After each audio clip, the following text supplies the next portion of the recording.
Ngayong nalalapit na ang Pasko, muling paalala ng LTFRB o ng Land Transportation Franchising and Regulatory Board sa mga taxi driver, bawal mamili ng pasahero at mangontrata. Para matuldukan ang ganitong problema, inihain sa Kongreso ang isang panukalang naglalatag ng mga karapatan ng mga pasahero. Live mula sa Quezon City, si Dano Tingkungko may paandar. Jessica, habang papalapit ang Pasko, sigurado, pihado, pahirapan na naman ang pag-commute. Hindi lang dahil sa bigat ng daloy ng trapiko, kundi pati na rin sa ilang mga isnaberong taxi driver. Kaya isang panukalang inayin sa Kamara kung saan inilalatag ang mga karapatan ng mga pasahero ng taxi. Boss Giameo. Maraming paraan ng paglalakbay sa lungsod. Kung ayaw mong pumila sa MRT o LRT, pwedeng makipaghabulan sa bus o jeep. Kung swerte ka may kotse, katunggali mo naman ang mabigat na trapiko.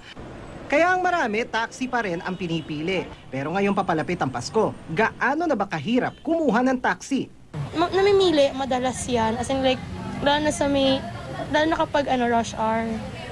Lagi silang, ayun, plus 50, plus 100. O kapag malapit lang. Oo, kahit super lapit lang. Ang pinakamatindi raw para kina Kristen at Roswell nang patayan sila ng metro ng taxi driver na naghatid sa kanila pa Antipolo galing Balara noong Setyembre. May metro nga po. Tapos dahil hindi po namin alam yung lugar, parang tinatanong-tanong po namin siya. Tapos may in-open niya pa yung GPS niya ng phone niya, ganun. Tapos nung parang hindi na namin pinapansin yung metro, nakikipagtawanan na siya. Oo. Tapos hindi na namin pinapansin. Tapos nung nandun na sa venue, nung nandun nakarating na kami, sinisingil niya kami bigla ng 600. Sa takot na mabalikan ng driver, binayaran na lang daw nila ang singil. Pero nireklamo na nila ang naturang driver sa Land Transportation Franchising and Regulatory Board.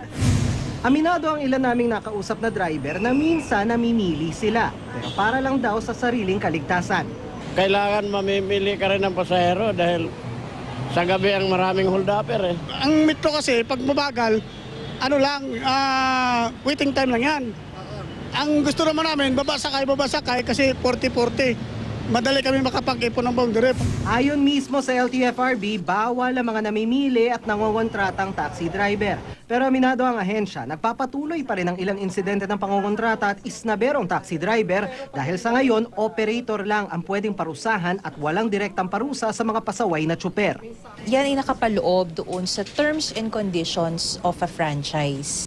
Para raw matuldukan na ang ganitong problema, isang panukala ang inihain sa Kamara, ang Bill of Rights ng mga pasahero ng taxi. Sa ilalim ng panukala, may karapatan ng mga pasahero ng taxi sa driver na lisensyado, di lulong sa anumang bisyo at may dalang maayos at malinis na taxi na walang sabit ang metro. May karapatan din ang mga pasahero na maihatid kahit saan nila gusto. Sa rutang pinakatipid, makapagbayad ng pasaheng eksakto sa metro at mabigyan ng isang kapalit na taxi kung tumirik ang sinasakyan. Ipinagbabawal ang pamimili ng pasahero, paghingi ng dagdag at maging paggamit ng cellphone habang namamasada. Ang parusa mula 500 hanggang 10,000 piso at suspensyon ng lisensya at prangkisa.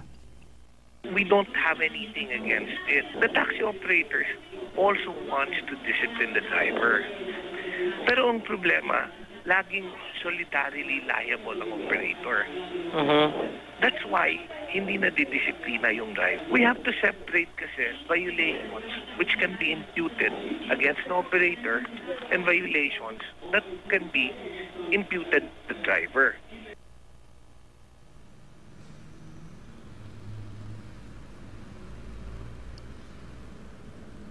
At Jessica, sa ngayon, payo ng LTFRB habang hindi pa nagiging ganap na batas, itong panukalang ito, kung magkakaroon ng problema sakali sa ang mga pasahero sa kanilang mga sinasakyan taxi o sa kanilang kasamahang taxi driver, pwede silang tumawag sa 24-hour hotline ng LTFRB na 459-2129. Ulitin lang natin, Jessica, 459-2129, Jessica.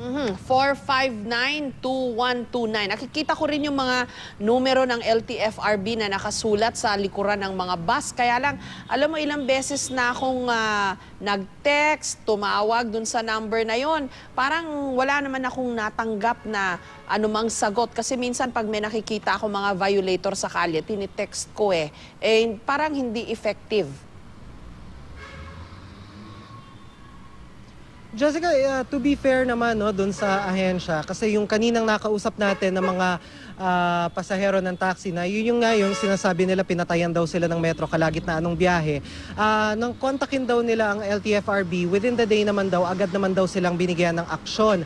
Aksyon in the form of two choices. Either they go into court, ihabla nila yung driver, or palagyan na lang nila ng record, o mag-file na lang sila ng complaint, palalagyan na lang ng record yung driver sa LTFRB. So, to be fair, mabilis naman yung naging aksyon dun sa ating mga case study kanina. Hindi lang tayo sigurado dun sa ibang mga sitwasyon, pero sinasabi naman sa atin ng LTFRB, gumagana naman ang lahat ng kanilang contact information. Ayun, Jessica. siguro yung number na yan ngayon, yung ngayon pinost natin, 459-2129. Baka mas maganda ang numerong yan. Kesa dun sa mga nakikita kong cellphone number yun nakasulat sa likod ng halos lahat ng bus. Pagka may complaint ka, dun ka tatawag, baka paso na pala yung numerong yun. Ito na yung dapat tawagan.